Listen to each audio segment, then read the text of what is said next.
All right, so I think the strange thing about things ready to go though. So hello everybody, Mega ZardX here, back at it again to give you another very exciting podcast episode. That being my ZardCast episode 31.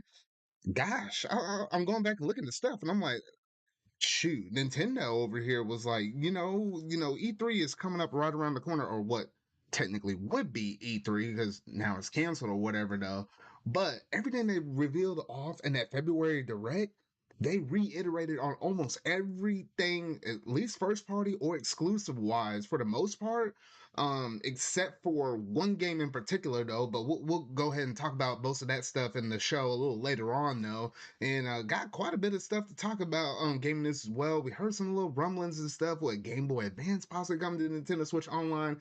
We got the reveal of Sonic Origins and its release date, its pricing and structure, and I know the internet kind of went into like a little bit of a tizzy or whatever though, whenever all that was announced with like a price chart and tier list thing or whatever though. And then got quite a bit of pop culture stuff too. Got some Marvel updates as well in terms of some of those movies, other shows that are ending, some that are about to come up, and all that good stuff too. And then some other Disney related stuff I kind of wanted to talk about those. So I got a pretty good spread for tonight though. So quite a bit of stuff to talk about it, and I'm genuinely looking forward to all of it though. So without any further ado, let's go ahead and jump straight up into that pop culture segment.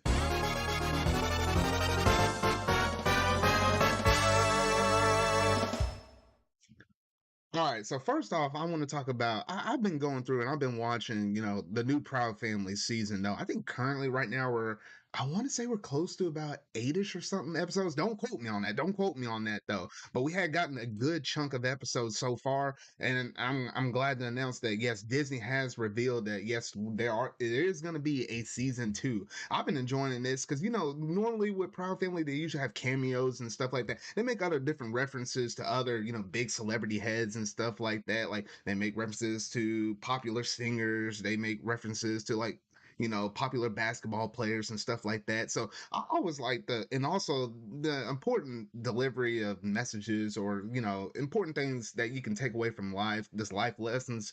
They always have those in like every single episode. And there's been some good key takeaways, especially with modern times and the way how, we have just kind of grown up as a civilization and how we're kind of being more open to other things. They even had stuff in there too that they kind of hidden and iterated on as well though. But I'm glad that there are confirming a season 2. I'm not sure how many episodes we're supposed to be getting for this series though, but I mean, it's been a while. It's been a ride. It's been quite a ride though. But I've been enjoying it. But if y'all have been watching it, y'all gotta let me know what y'all been thinking about the show or whatever though. And if you hadn't already tried this, I don't know what you're doing. Maybe you didn't grow up with the Proud Family or nothing like that though. You should watch it because it is a really good series though. So not too much. I just wanted to go ahead and just say that because I just genuinely stoked the fact that we are getting a season 2 with this wonderful cast though.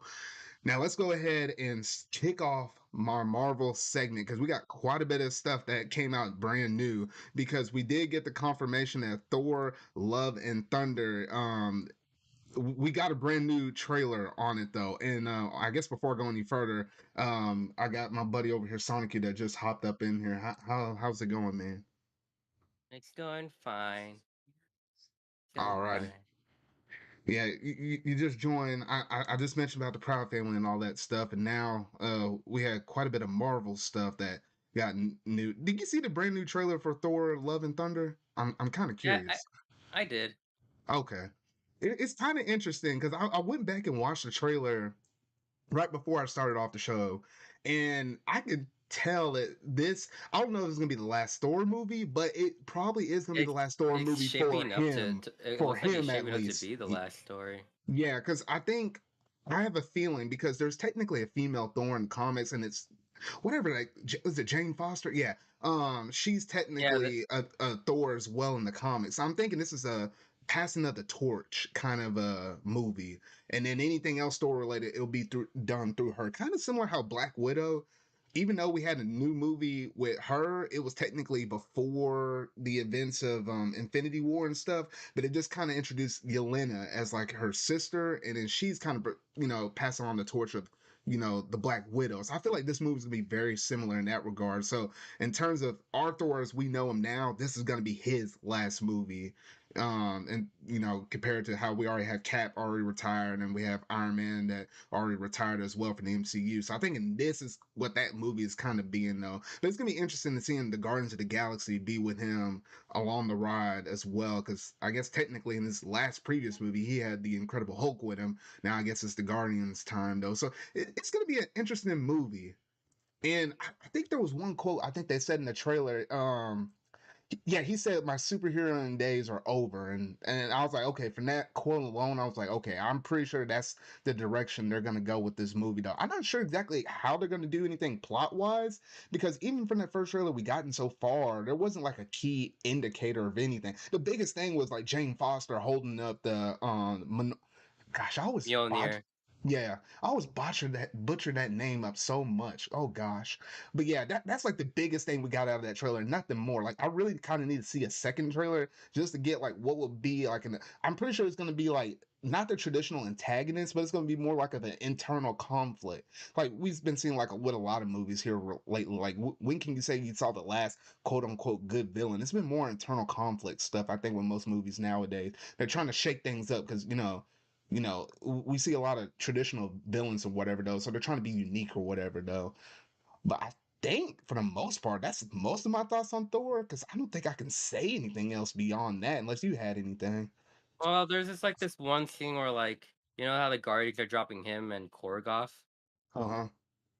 There's like a there's like an obvious like obvious that there's gonna be like a third person next to them because like there's like a very like wide empty spot next to them. Yeah, yeah, I guess that could be a thing. Yeah, because that kind of remind. I mean, they technically do that a lot in movies. Like you can kind of tell when something's kind of misplaced. Oh, that reminded me of like what the Spider-Man movie or whatever though. Like with that what was Yeah, it? but like they did a terrible Lizard getting job with punched. Yeah, that. Lizard getting punched, but there was nobody there, and that was the other Spidey, one of the other Spider-Mans that punched him. I was like, bruh. So yeah, okay, yeah, that does kind of add up. That could be a thing. Yeah, I don't know. Yeah.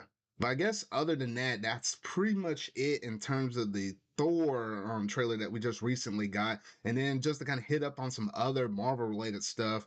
Doctor Strange. I saw this in like one, like they do like mini trailers on Twitter or whatever though. They said it's like two Yeah, weeks away, and I was like, wait, what the freak? I I felt like thought that it's has out rolled now. up on me. No, it's not out now, but it's not this Friday, but the next Friday. So technically, a few days before I will have my next ZardCast episode 32, it will be out that Friday, that previous Friday. So not that much longer to wait on that. I was like, oh shoot, I kind of want to see it on opening day, but at the same time, I usually kind of watch most of the big Marvel movies with my family. We might be coordinating something with like my extended family, like maybe like all guys, like us as like a bunch of cousins and stuff like that with my uncles and whatever. I don't know. Maybe we'll coordinate something, go watch that movie together or something like that though. But I think that might be my most highly anticipated Marvel movie out of all the stuff we're getting this year. Like I think Doctor Strange is gonna be higher than what I'll probably put with Thor 4.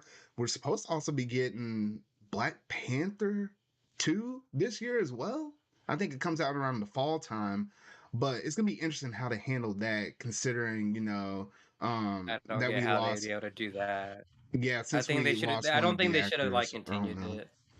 It's I don't weird think they should because have. I know they want to do like Black Panther as a comic hero is very interesting, especially after some of the stuff I've seen in other games, and I've been kind of digging around with the comics a little bit. He's an interesting character.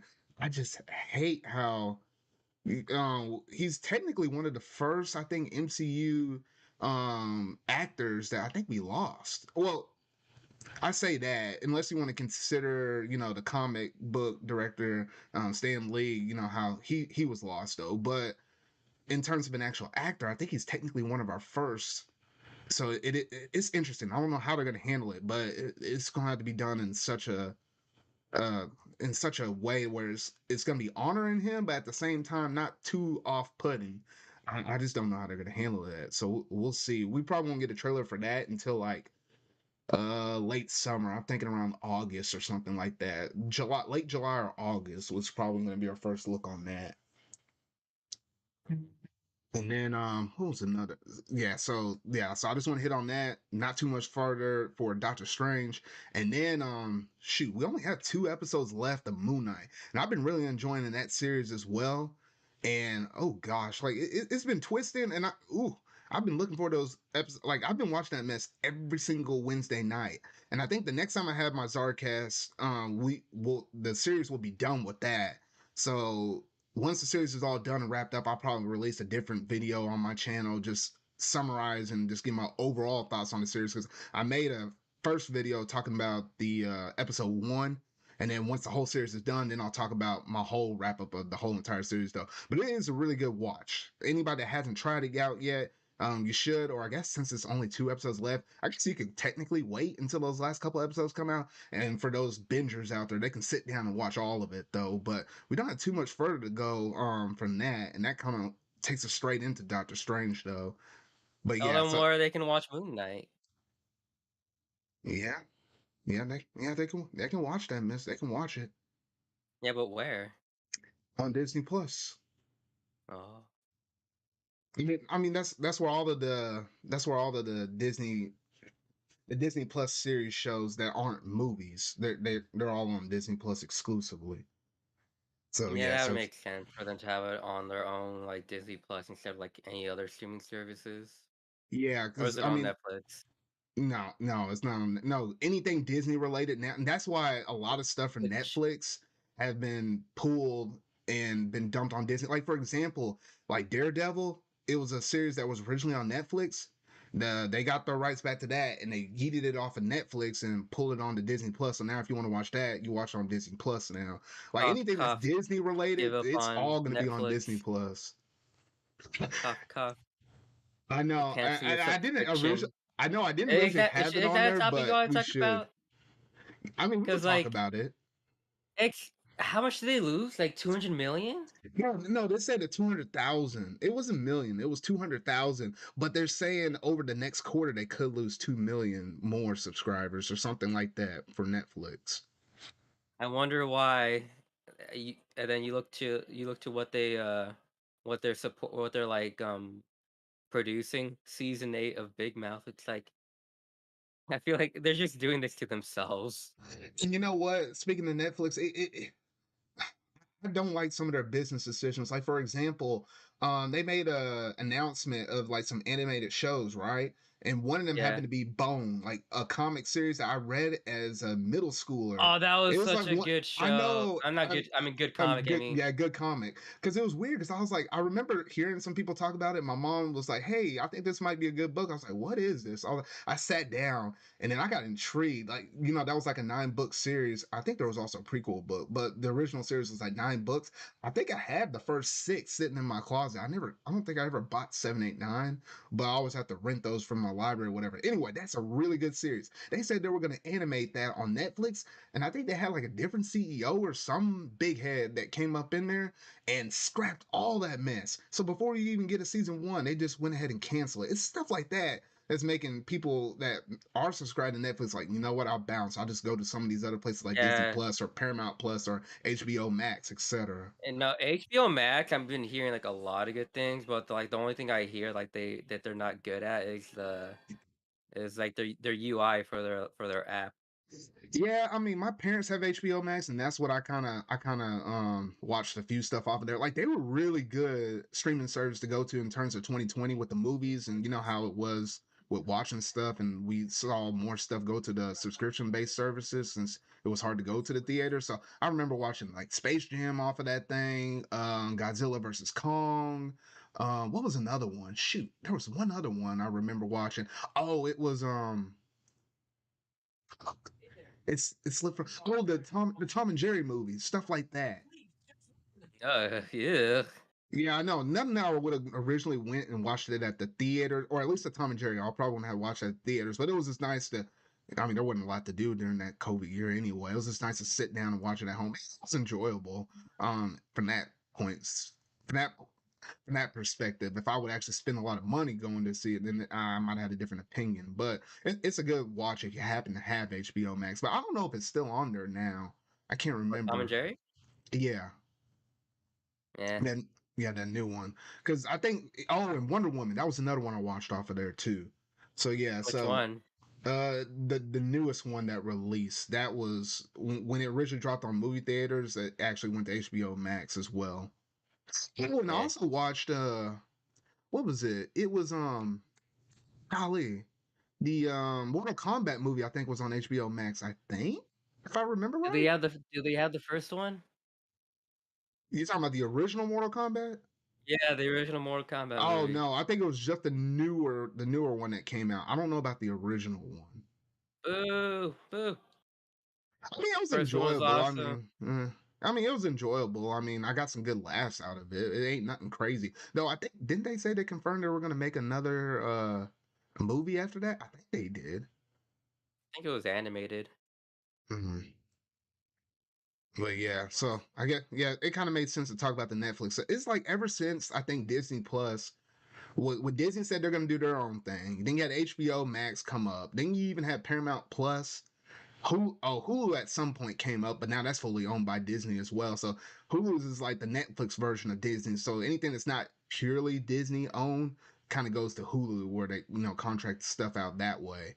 And whatever else, I know there's like a lot of other different stuff out there too. It's like once all that stuff popped up after Netflix, it's just like Netflix has been slowly dropping because a lot of people have been ripping their stuff from there. And slowly but surely, I feel like they're going to be the next blockbuster, but for I mean, streaming remember when services. Netflix used to be $6? Yeah, it was like dirt cheap. It was like less than seven. Yeah. And then they just And keep they jacking up the uh, price, and then they and said now you you can't can share you passwords. now you can access Netflix, like, all their shit for $10, the cheapest, and you get 480p only. Like, What the yeah, heck? Wait, $10 yeah, is 480p, bruh. yeah. That's Wii It's levels whack, bruh. That's messed up. yeah, they're doing it to themselves is the thing. Golly. Wait, so what is it for 720, like traditional HD? I don't know. Let me look it up real quick, actually. Good gracious, that's terrible. And you want to know why they're losing subscriptions? I was like, I didn't even know Netflix about that. That's ridiculous. prices, plans and prices. Okay. Okay, so for the basic plan, which is, 9.99, the number of Uh, streams you can watch at the same time is one. Number of phones or tablets you can have downloads on is one. You have unlimited movies, blah blah blah, watching your TV and all that shit. Yeah, it's only 480p for the standard, which is like, 720, uh-huh. 1549. Golly. Wait, isn't HBO Max like I think HBO Max is I need to look that back up. I feel like HBO Max is I got cheaper it. than that standard HBO one. Max plan and pricing. Okay. Okay, with ads it's 9.99 a month. Without ads it's $15, but I'm guessing you get like all the other shit, like 1080 and 4K. Yeah. Yeah, Because like you're watching full $15, blown movies. Yeah. $15 ad-free 4K. For Netflix, if you want to watch it in 4K, you need to pay a premium of $20.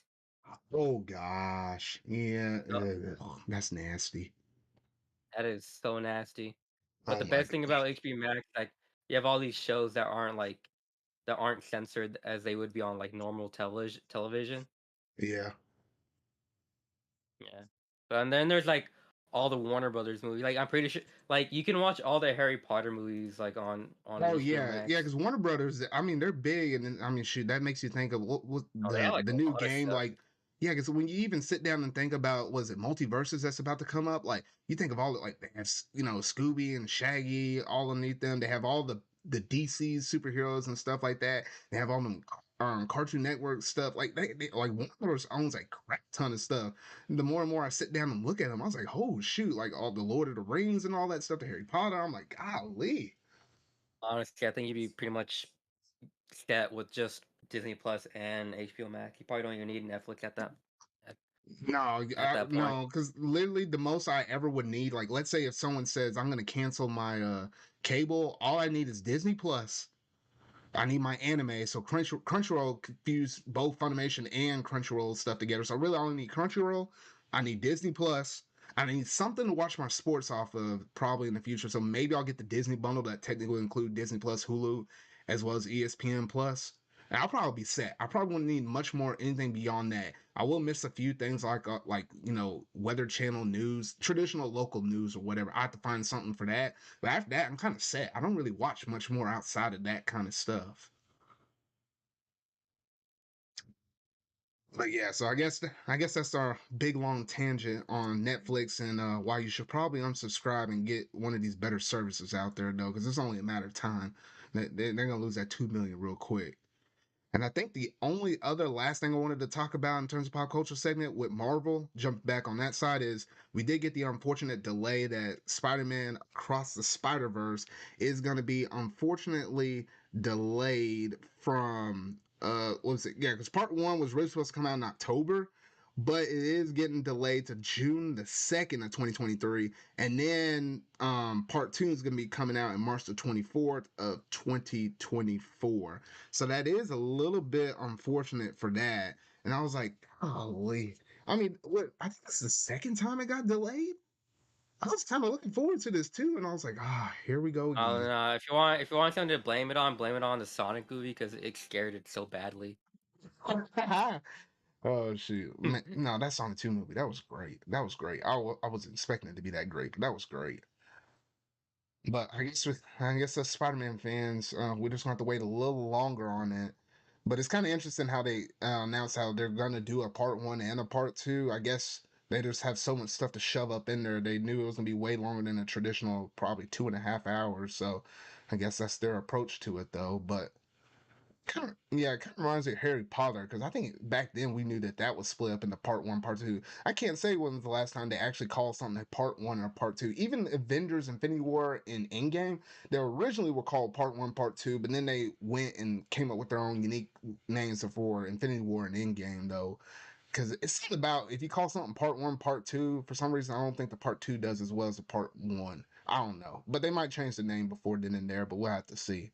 But anything else on the Spider-Man stuff? Mm, no, not really. Alrighty. All right. Well, that's pretty much gonna do it in terms of our pop culture segment stuff, though. So now we're gonna head and transition over to our next part of the show, that being what's in the gaming news.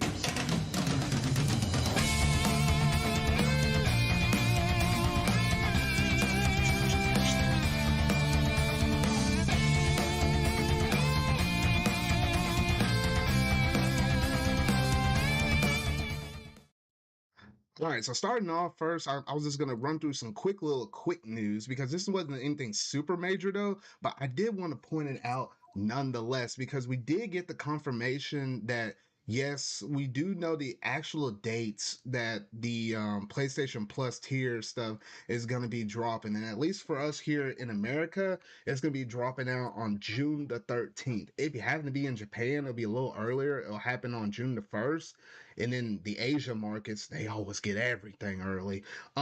They're getting targeted, I guess, for May the 23rd. And if you're in Europe, a little later than us, America, on June 13th, but it's going to be actually June 22nd for y'all over there in Europe. So now we actually know the concrete launch dates. Yes, they did say originally June, and that applied for us in America. So that's kind of good. It's roughly around the time period where we would normally have E3 at. So yeah, so I actually managed to take advantage of that, the whole PlayStation Now thing. Like I guess somehow they didn't shut down the link for whatever that was for the $60 for a whole year of regular PlayStation Now. So I did buy that earlier this month. So whenever that June date comes around, I'll go from PlayStation Now to PlayStation Premium. I might be the only one out of our group, Sanikyu, that will have PlayStation Premium. So I'll let y'all know how that is. I think Sylveon said he might get the extra tier, the middle tier one, depending on how many Like it depends on PS4 what games they up in well like there. what titles they have with the premium. Because Yeah. like we It don't know re- anything. it really depends on what they offer to see if it's worth it. Also, Oh, hi, how you bro, doing? Haxx. You just hopped up in there. Man, how's it going? Going all right. Right.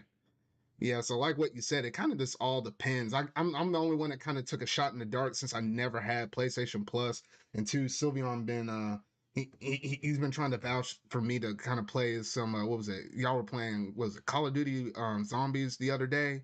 And he was like, "Yeah, get that whenever you get PlayStation Plus." I was like, "All right, I guess I'll try that out." I'll probably suck at playing that game though, but we'll see. Because I heard It's y'all just a made it shooting decently game. far. Y'all It's say y'all just made it this. decently far. I mean, just think of it like Salmon Run, except you're not collecting anything. You're just surviving. Like, how many people could you do up at the max on that mode? For zombies, 4. Okay, that's what I was thinking. Because it was you, Alexis, Sylveon. Was it just y'all three? And Andrew. Oh, Andrew. Okay. All right. Yeah. So I'll probably hop on that maybe sometime during summertime. I'll see how that is. But yeah. But other than Although, that, oh, go ahead. but there is the multiplayer which goes up to 16 people. You know, That means there's not gonna be enough for that. Up for 16 though, but it's a yeah. decent size. Yeah, that is a decent size. Now that'd be more people to carry my broken stuff across the map. Because shoot, the way how I start off Resident Evil 4 Sanikyu, yeah, we'll see how that goes with a bunch of zombies and whatever though. But yeah, so I guess that's pretty much it in terms of PlayStation Plus and its release date. So not too much on that, but I just want to report on that though. But now we'll go ahead and get into some of the thick of some stuff because we did get the release date for Sonic Origins, and gosh by golly, I didn't think this thing was going to be $40 when this thing was announced, and it's technically 45 for the digital deluxe edition. But the way how they threw that price chart out, it confused the heck out of almost everybody. I was looking at it twice. It took me like, I had to stare at the thing for like 2 or 3 minutes before I finally understood how everything was getting for the different tiers or whatever, though. I don't know about y'all, but were y'all looking at that thing for like a hot second? Was like, wait, is this like some Ubisoft related kind of crap or what? They didn't really do a good job of it. I like someone explained it to me, but I don't know where the tweet is at. You know, and I did see that tweet too. It would be in the Twitter chat. Just have to scroll up, right? Yeah, Yeah, because yeah. oh yeah, because I think I shared it. Oh yeah, I found one right here. Basically, it's way better than what they actually it's way better than they actually. I'll drop it in the Discord so y'all can quickly look at this one because this one I saw, I was like, it was way better than what they actually described it as though. But I was looking at it. So I hate the force structure thing, but really at the end of the day, you have basic tier for 40 and you have the digital deluxe tier for 45. Anything you don't get in the standard edition, think of it as like miniature DLC, similar to Sonic Mania, but it's only $5 worth. So like in the original game, you get the main game, and that's about it. Now, if you got the digital deluxe, you'll get the main game, you'll get hard missions. So hard missions is tied strictly to what would be considered as DLC. You get the character animation in the main menu, camera control over the main menu islands, character animations during music islands, and additional music tracks from the Mega Drive slash Genesis titles. You get all of that in the digital deluxe. However, if you happen to pre-order either version of the basic or the deluxe, you'll get a bonus 100 coins, which I think you use 100 coins to unlock certain things in the museum or whatever though. um you'll get mirror mode unlockable, which I think mirror mode was technically, you can unlock it in the game, but I think you just get it flat out from the gate if you pre-ordered the thing early. And then you get a letterbox background, which I think also same thing with that one. I what? Well, no, the light box I think was actually pure DLC. Like you could purchase it later on, but if you happen to pre-order it, you technically get it for free. And I think that's basically the main gist between the two. I hate how they split that mess up into four. Eh, the way I see it, it really shouldn't have been split up. It shouldn't even have been a second tier. So you're saying it should just be state basic Sonic Origins? Because I think the main thing is It the it hard should mode. have just not like they're just basically making all this minor shit as like digital deluxe stuff when it honestly just sounds like it should have been in the main game to begin with. Yeah, especially the animation stuff, like because I mean, basically they technically remastered this whole or all four of these games, and they even put cutscenes in between like Sonic 1 to Sonic 2 and 2 to 3 that basically when you watch a little cutscene, it kind of sets you up into how the second or the third game or into CD how it all started. So I mean, they went in there and reworked, put some cool new stuff up in between these games. Maybe now I actually will finally finish Sonic 1. I mean, shoot, but I Yeah, mean, at that it's point, you might cool. as well just make Amy a character if you're gonna like sell it for like a deluxe, you know. Yeah, Yeah. make her playable for once in the classic games. It's funny too because you'd be able to play Knuckles in CD. Yeah, Oh yeah, that is true. Because what was it? Metal Sonic introduced in CD? yeah, Yeah, CD. Okay, okay, yeah. I'm kind of curious because he's one of those few kind of like with Silver. I was like, I always seen him in a lot of different other Sonic games or whatever though, but I never really understood his origin story because I never sat down to play CD. So uh, that's when I'm kind of looking forward Silver to playing. Sonic came from Sonic 2. The Are we metal. talking are we No, I was talking talking about Silver Sonic Silver, or Silver Hedgehog? Silver the Hedgehog. I was talking about Silver the Hedgehog earlier. He came from 06. Yeah, which Yeah. crap. I don't know how I'm I gonna think play it that game. depends on what for him. It depends on what game you're playing. Because Rivals had him being like a different timeline or some shit, right? Or something like that. Wait, what happened? I'm saying for Silver, I think it depends on what game you're playing. Because if I remember correctly, I think Rivals on the PSP had him as a from a different timeline instead of the future. Yeah. I don't know, it's confusing for him. Yeah, I know they've been doing some weird timeline mess stuff with Sonic, but I was like, hmm. So I guess in terms of the classic Sonic games, you have 1, 2, 3 CD, and I guess a lot of people view Sonic Mania as like technically Sonic 5 kind of ish in terms of that traditional classic No, version. Sonic 4. Sonic I would 4. I would Oh, see you it think as see it 4. 4? We would see it as I see it as 4. The So actual 4 CD can gets its. just Oh, It's a piece of you know shit. yeah. was it really bad? Yes. Yes. It's Oh, literally just Sonic. Yes. It's literally just Sonic 1, but with like homing attack and like very terrible physics. Yeah. Like let's dang. say there's a big old slope, right? You could literally just I think you could just walk up the slope, right? If you wanted You to. can walk up on it. You can like stand on. You can stand like without falling. And Oh, I then got you. there's the momentum and everything. Oh, physics of the game is just it's all messed up. Hmm. I'm kind of curious now how CD will play. Now I'm even more intrigued to see if that's quote unquote a bad game. But we'll see. We'll see. No, We'll CD's see. not a bad CD, game. see, I wouldn't classify CD as a bad game. It does, it's good. Is it in like It's an more, acquired taste? it's No, more. I don't get where you where you had this idea that CD was bad.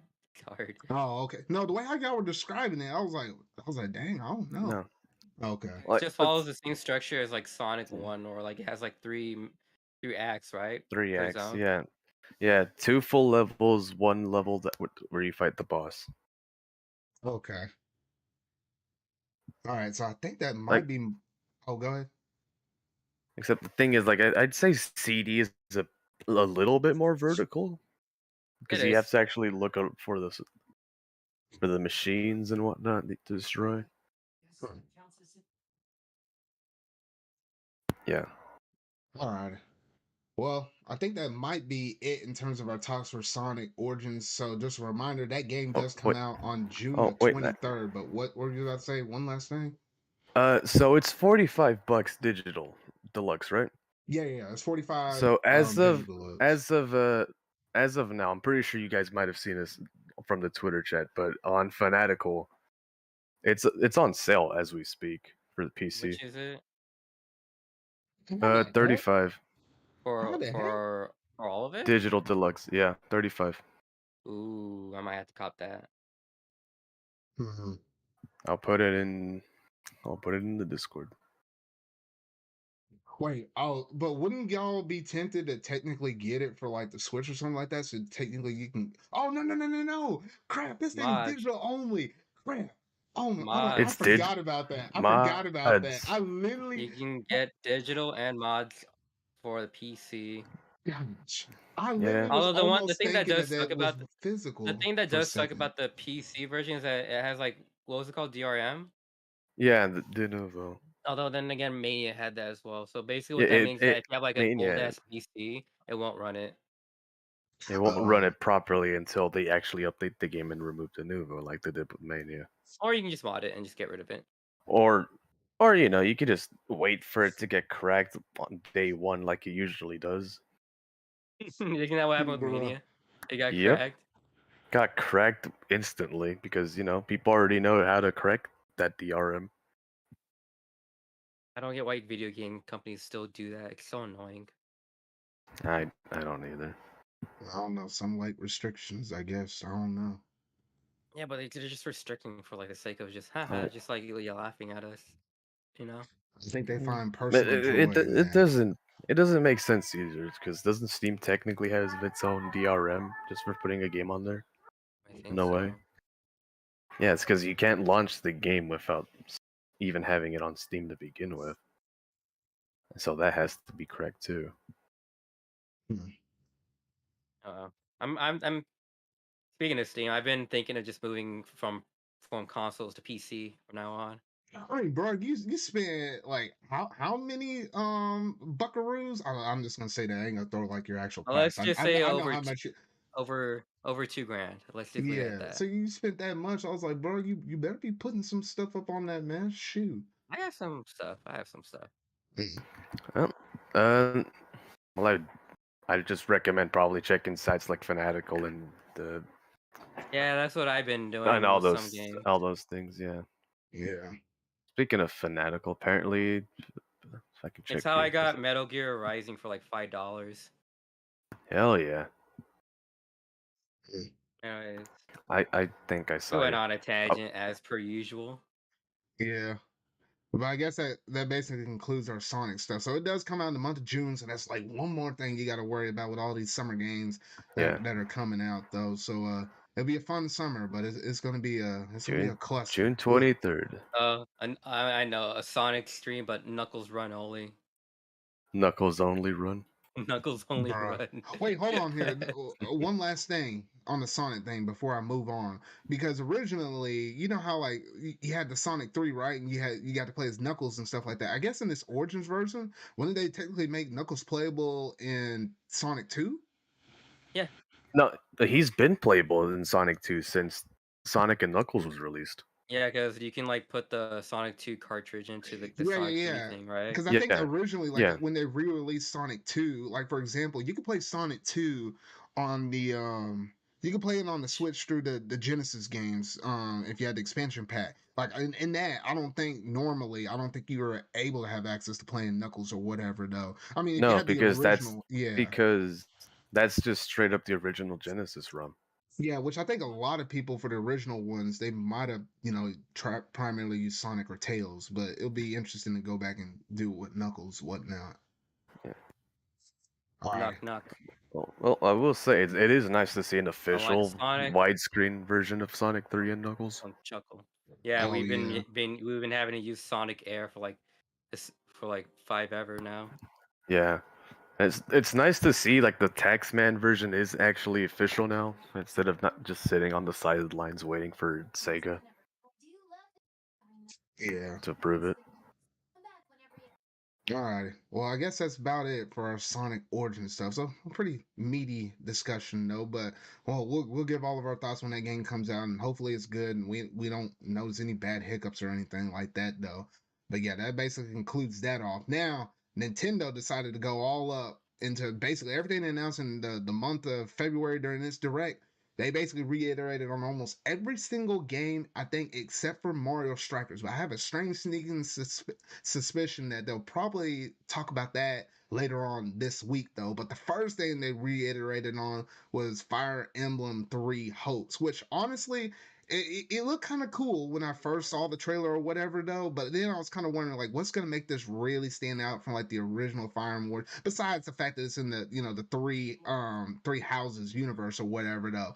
But then they started to talk about a little bit of the lore and the reason why you're that, or because originally I was looking at it thinking, oh, we're the main character of Violet just like in Three Houses. No, that is not the case this time around, because you're actually the new dude or slash girl, depending on whichever one that you want to choose, though. But The the new character. yeah, the new character, the name is Shez, Shez. I'm But calling Fez from that '70s show from now on.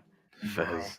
Yeah, Fez. almost sounds like the Fuzz, but I ain't gonna say that, bro. No, no, Fez. Fez. Yeah. But yeah, so we're controlling this new character and whatever though, and he's basically like another student that you normally would have like recruited to one of the three houses. But the big twist is the original protagonist being Violet, the one that we played through Three Houses with, is actually technically the enemy in this one, because I think Violet is the one that recruits you to come up in the houses or whatever though. But there was like one scene towards the very end, and it was like it looked like Violet was like halfway about to kill you or something like that. I was like, oh, what the heck? So I was like, at first I was thinking this might have happened in the time period of like between the right as soon as you were basically in the time period of that 5-year time skip when Violet was unconscious. Originally I was thinking it was gonna be that, but now this is gonna be quite drastically different. Now that the fact that Violet is almost portrayed as an enemy. I don't know. This is gonna be interesting. And I think It's a better, it's a better avatar already because like it has a personality. I mean, yeah, and I think he might actually voice, or he slash she, depending on which avatar you choose. Let's just say they from now Yeah, on. They.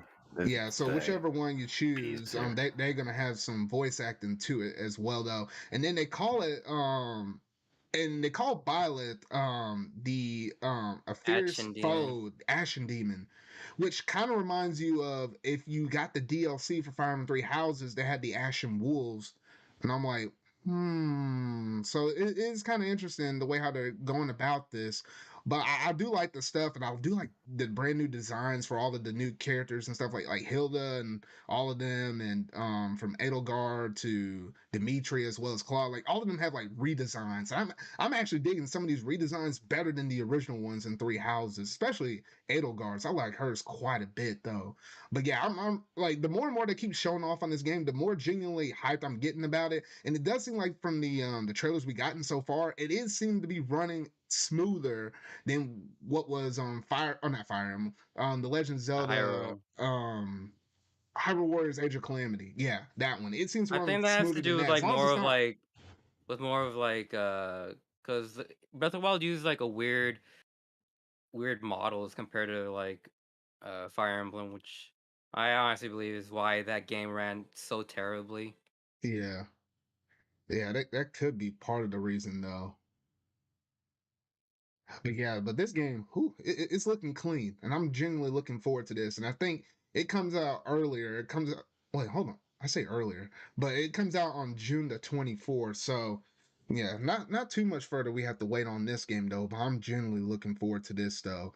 Now another one, Wait, hold which on, sorry. what? Which would you rather want? Like, would you want this next game to come out June 24th, or you want Fire Emblem 3 Hopes to come out June 24th?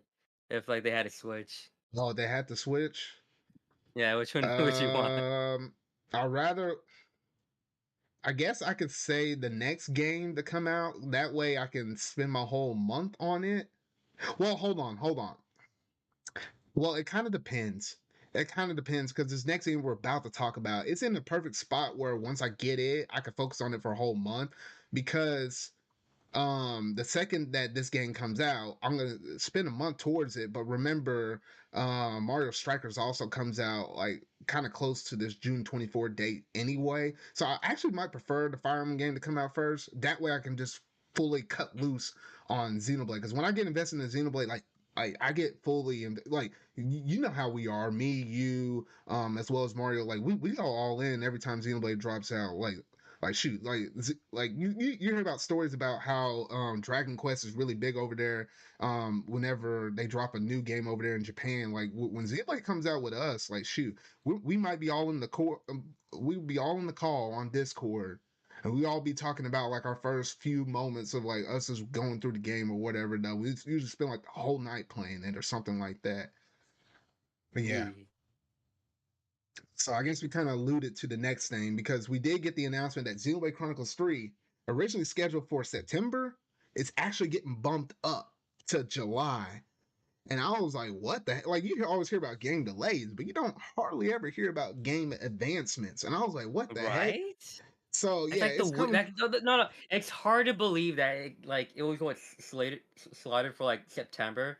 Now it just gets bumped up to like a 3 months early release. It's like, what the I was like, fuck? bruh. I was like, but instantly when I saw that, instantly in my mind, I started thinking, I was like, well, if that moved up, I'm pretty sure either it had something bigger in the month of September or something got pushed back. And it was the I latter. It was the latter, not the former. And wait, we'll talk which one about was that it? here. It was with Oh, okay. Splatoon, but Oh. we'll talk about that whenever once I we're feel done with like the it's a I Xenoblade feel like stuff. it's a combination of like, oh, they because like I feel like they had it slotted to like September, like we don't know if we're gonna be able to finish in time, but like judging from like it being pushed up like 3 months early, they probably like, oh, never mind, we're good. We can like we can release it early No, because to you know how Nintendo. Nintendo is. They usually like to sit on their games for quite some time. When I saw that advancement like that, either they got their mess done Hey, since the hey, February hey, Direct, Zard, or Zard, they Zard, were Zard, Zard, Zard. almost done with it. Yeah. Zard, it's good that this game is being released early, so that means game of the year, like when that shit comes around, they have no excuse to add it to like to at least music or anything. You know They what? have Now, no so excuse. We got stunted with Xenoblade 2 for like the music. They have no excuse. I literally, yeah, because that reminded me, because Jeff Keighley, he literally tweeted out, he's like, oh, look at this game that's coming out. And I know another YouTuber player, Essence, he called him out, as like, yeah, as if like y'all cared, because yeah, we got gypped on Xenoblade 2 on that year of 2017 when that game came out in December, didn't get nothing for it. And even if we didn't get nothing for 2017, we should have had something for it for 2018, but it just got robbed completely. So there's no excuse this year, whether it be music, the story, or something from this game better be shown off in that Game Awards, or I guess we riot once again At for like, least what is it, the third nominated, you time? know. Yeah. We just want some kind of recognition, something. My goodness. But yeah, so the game is looking really clean, and all the new stuff they showed in terms of like, because there's always been I guess like a, whatever you want to call it, like a selling point. Like for the first game, it was all about the Monado and using the Monado arts, and the second game it was all about the blades and stuff and how you had the bonds with them, with the Aegis, with Mithra and Pyra and whatnot, though. And then it seems like in this third one, oh, and then X had like the mechs and whatever, though. And then the third one is going to be like more of a fusion element between two members of your party. So then, what did they call that thing, Sanikyu? The fuse thing? Ouroboros. Ouroboros, which I think we heard, I think Melia mentioned its name, I think, in one of the trailers. It might have been the first trailer. I'm trying to recall that. I want to say that was the case. I But think. I think so. I have to go back and look at it. I feel like they did though. But but yeah, everything from the way how they fight to some of the combat and stuff, like this game is looking really clean. Like you could tell, I was like, they've been putting the work up in this thing now. And then what was it? At the very beginning of this new trailer we gotten, they showed this one woman, and you saw her character design, Sonic. You know exactly what I'm thinking of right Yeah, now. I made a tweet about it. Remember? I was like, And then I managed to piss off all some Smash fans while I was at it. I mean, that thing, I think that was the one that blew up, wasn't it? That was that tweet that blew up from you, right? Yeah. Bruh. hey, this ain't no Xenoblade 2, but you know it ain't Xenoblade without some Xeno babes. I'm just saying it though. I mean, like that's just how the series worked though. So we knew we were gonna get it in some kind of form or fashion though. And I kid you not, just watch. There's gonna be a time skip, and nobody's gonna be ready for these character designs if they have a time skip in the game. Whether it's actually in the main story, if they show it at the very tail end. I'm just gonna throw that out there in the universe. I'm just gonna throw it out there though. But no, for real though, everything about this game is it's speaking to me, it's resonating with me. The only bad thing about this is it's coming out on like what's the new date, July the 29th. Literally 1 week before this, Live Alive comes out, and I'm like, oh no. And I was like, crap. So I'm gonna probably try my best to go through Live Alive. I don't know if I'll fully get it done within a week, but try to get most of that game done, because once I start Xenoblade, I don't start or any other games until I finish Xenoblade. Like that's how dedicated I am with it, though. Oh, I'm fine with not getting Live Alive. man, Okay, so remind me real quick, what's Live Alive again? it was a game that originally released over there in Japan that never got localized. It was an SNES game, technically a Super Famicom game, that never got localized over here in the West. But now it finally is. But you know, it's getting the HD 2D treatment now. I swear, Square I needs to like see. needs to use their HD 2D for all their like old 2D games. Well, I'll be curious if they did the HD 2D thing for like we know we're getting that with Dragon Quest 3. If they would have done that with like the Final Fantasies 1 through 6, I actually would probably would I sit don't down get and why actually play those. I don't get why they didn't do that. Like It instead, it they went with makes the pixel remasters. I don't it know. makes zero sense not to do that because like Yeah, it looks so good. It's because they're gay and only like Xenoblade, or not Xenoblade. They only like Final Fantasy 7. bro, Alexis, what the heck? You showed up, I've been here for like 5 minutes. bro. You should have Yeah, said I something when you saw popped him in, join in. bro. Well, he joined in muted. Dang. Yeah, But no, man. How's it going, Alexis? I'm playing funny Minecraft. Bro, I saw you've been playing that game here lately quite a bit, though. I mean, you've been sharing those screenshots on, what was it, the PlayStation app and whatnot, though. I died? Sure. No, Or I you Yeah. die. died in this game. Oh, I thought you I'm said you playing. died in the call. I was like, what? I was like, I No, didn't hear you I'm bleep playing out. near Replicant right now. Uh, but yeah, so I think. Yeah. Oh, there was one more thing I want to say on the Xenoblade thing, the special edition. I was like, I looked at that, and originally I was thinking, okay, this is the Wait, do we same know exact. anything with the Japanese one? Not anything. I hadn't seen anything floating around with the Japanese one. Weirdly, Let me no. look that up. But the special edition, at first, when we saw that, it looked the exact same as the special edition we got for Xenoblade Chronicles Definitive Edition. So then instantly I was thinking, well, shoot, we probably got the bad version. What does the European one look like? As we I looked it usually up, and do. it's the same exact thing, but it actually might be a little worse because with our stuff, the art book has it's a hardback cover, right? For theirs, it looks like it's a soft back cover. So technically, ours is better than theirs. I was like, what the heck? So then now it's like, well, I don't know if Japan has a slightly different version, but if I'm not, not then I guess they're seeing just any. yeah. So if not, it's just probably the same across the board, which is kind of shocking considering how I mean, it made sense for Xenoblade Chronicles maybe to have the same kind of similar versions, you know, for what we got for that game. But for the fact that Xenoblade Chronicles 2, it went all out. It gave us music, it gave us an art book, it gave us a steel case.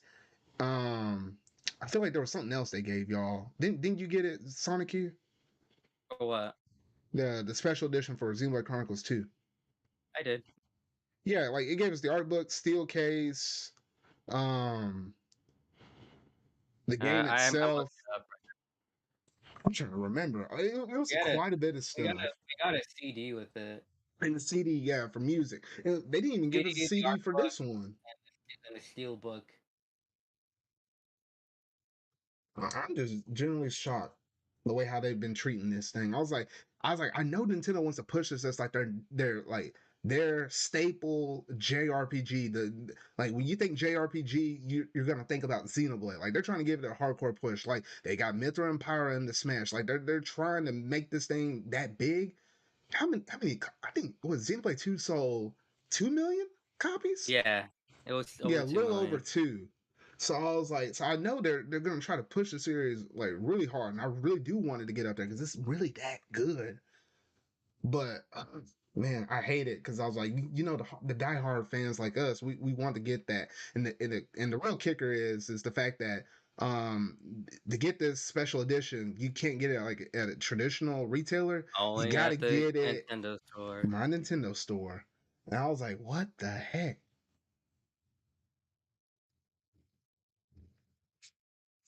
So But dumb. yeah, I don't know. It is kind of dumb, but I was like, I guess it is what it is.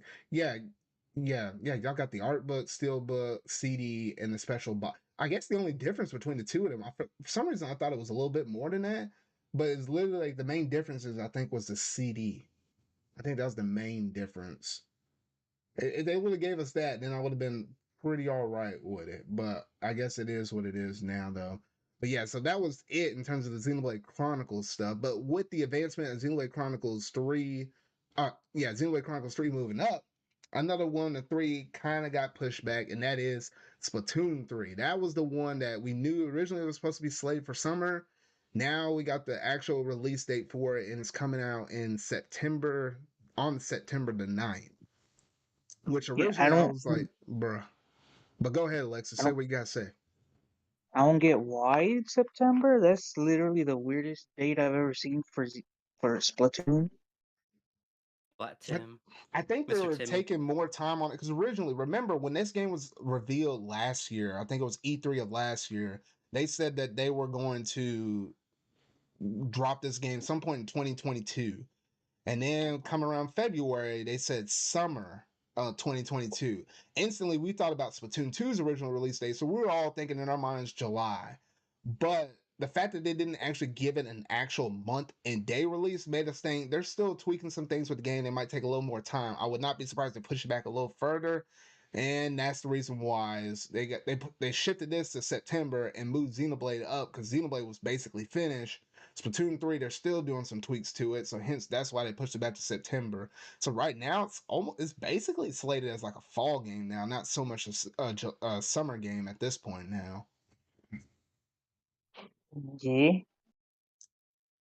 But yeah, and they did all of this, and they showcased off a turf war match, kind of showcasing off all the newness and the freshness that Splatoon 3 had, and immediately you could tell they revamped this thing. Like you have player tags popping up on the left and right side as you start out the match, which I was like, oh, thank goodness. So actually, in the competitive sense, you can kind of tell who's on what side easier. So I was like, oh, okay, that's really nice. And then they showed it off in action of how originally, when you respawn at like your central hub thing on your side of the map, you're on ground level. Now you're elevated up in the air, which actually is going to be really unique or really nice in the fact that hey, when you make your when you're getting shot down on the actual map, let's say if people kind of get really close to your home base and they kind of push you, like me and Bronson had a few matches where like they were literally like breathing at our base. They can't do that in this game anymore because you get an aerial view of everything that's sitting in front of you. So if people were to get really close in your zone, you see exactly where they're at. You can literally shoot down, get the advantage on them, and kill them. It's gonna be so much harder to pressure people towards their base because you have an aerial advantage. You can see exactly what's going on the ground. And I like that right off the bat. And then we got to see so many different changes with the different main weapons, sub weapons, specials. There was like one special that they put up in this game that kind of, I think, pulled some influence from Splatoon 1. It was like that weird thing, the Rainmaker, I think, like had like a twisted tornado or something like that in Splatoon 1. You shoot that thing straight forward, it doesn't leave like a trail of ink, but on the moment of impact, if you hit somebody at all, it just explodes. And I was like, gosh dang, I don't know. Some of these specials and sub weapons as well. I mean, shoot, they've been revamping this mess. I've been enjoying it. But what about y'all? Was there anything y'all noticed in that little turf war battle? All I saw was exploding arrows, and I like it. Yes. That bow and arrow looks like an upgraded version of like the Squiffler, but it's a little more flashy. But I noticed when I was going back and watching it, it left like you know like how you shoot archery, you leave like an arrow behind or whatever though. It usually ranges anything, it leaves either 1, 2, or 3 of those things behind, and then it does a mini explosion after the fact, which I was like, huh. I don't know. I had to watch it a few times before I actually picked up on that, so that's kind of interesting. But I think the thing I I don't know. like the most. Well, Oh, go ahead. I don't know. When it came to Splatoon stuff being announced recently, to me it's just just think of that one meme of the dude just sleeping. Bro. I don't know. I mean, I can't really say much because I don't really play that much Splatoon, mainly because I just don't find too fun. Hey, I have no hype for 3. Dang. That's unfortunate, man. Because me and Bronto, I think we've consistently been playing Splatoon 2, I think, for like I think the past few months we've been consistently playing almost once at a bare minimum every week. It's usually like sometimes 2 or 3 times a week or whatever though. I don't know. We're just trying to keep our skills fresh or whatever though.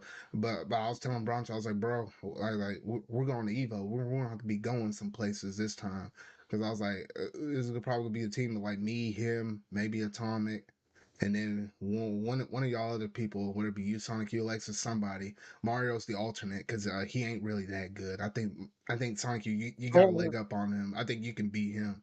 But I don't know. Like if you add me to that list, you can pretty damn sure put Mario above me because I just don't care.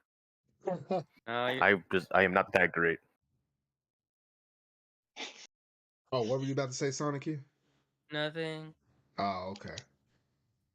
But yeah, so what was and there was like one special, the one that was like a tether grab. I looked at that one and I was like, because he had an octo brush and using the tether grab, like he zipped around, grabbed one side of the wall, then grabbed the pole, dropped up on somebody, splatted him with his octo brush, and then zipped out of there. I was like, people better watch out because these snipers had like a leg up on me half the time when I was trying to encroach or approach them. Now I'm gonna knock everybody's block off with this thing. I was like, now I'm about to bust this game wide open. Like people about to fear my Octobrush to a whole new level. Like it's about to get real up in this game though. But yeah, I'm genuinely stoked about it. And now I think at this point we saw a little bit of the main story. And then we saw a little bit of Salmon Run because I know Alexis, you're really excited for Salmon Run. And then I guess we got It's our just first turf zombies. war thing.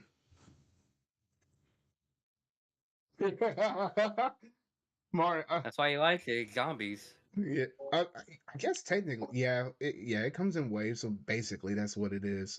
Yeah, I can see why he likes that now. yes. Yeah, I'm sorry, I zoned out for a bit. You said zombies? Alexis Salmon. basically, yeah, Salmon Oh. Run. He likes Salmon Run because it kind of reminds him of zombies. Okay, that was the only time I had fun in that game. Just Ayo. Salmon Run. But then, So you know, I got my own Switch, and then my save didn't even go to my Switch because I don't think I transferred it.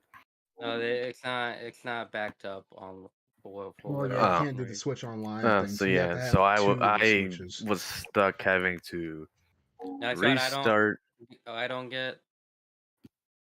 and then just from that point on, I just didn't even bother with 2. Yeah. Not that I bothered with it to begin with. But yeah, so a lot of good stuff I saw in Splatoon 3. I think the main thing I want to see now is just the ranked battles and seeing how well that is portrayed. See if if they keep all of the original 4, or did they keep technically the first 3 and maybe they throw in a brand new 4th one, or do we actually manage to get up to 5, or slash how they treat it with the rotations? Because some of the maps and stuff like that, I want to see exactly, are they going to keep it still locked at 2 maps per any given mode at any given time between the standard turf war, ranked, or league battles or whatever though. And I definitely want to see some modifications with in terms of the lobbies, like how if you create something, I wish you can kick people out or whatever though, because I think there's some improvements to how you can do the lobby slash matchmaking, or like even when you join the match you could never leave it. I hope there's like a way how you could technically do that as well.